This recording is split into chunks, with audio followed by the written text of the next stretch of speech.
Isang treasure hunter ang naka-jackpot sa kanilang dig site matapos silang makahanap ng maraming gold nuggets sa kanilang paghuhukay.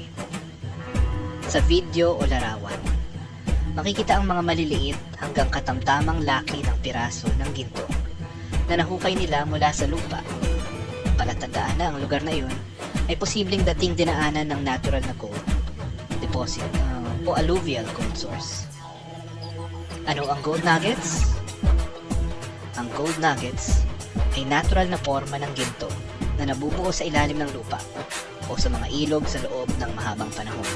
Karaniwan itong solid, makintab at mabigat. Madalas itong makita sa mga lugar kung saan mayroong gold-bearing quartz rocks o sa mga ilog na may dalang sediment mula sa kabundukan. Paano nakukuha ang ginto?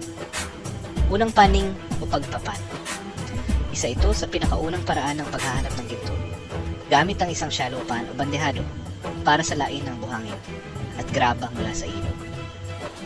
Ang mabigat na ginto ay nananatili sa ilalim ng pan. Ikalawang, metal detecting. Maraming treasure hunter ang gumagamit ng metal detector para matukoy ang presensya ng metal sa ilalim ng lupa. Kapag may matunog na signal, dito sila nagsisimulang maghukay. 3. Dredging at sluicing. Mas advanced na pamamaraan ito na gumagamit ng makina o kagamitan para makakuha ng mas maraming lupa o graba mula sa ilog na pagkatapos ay sinasala para mahanap ang ginto. 4. Hard rock mining. Ang ilang deposito ng ginto ay nakakulong sa loob ng bato.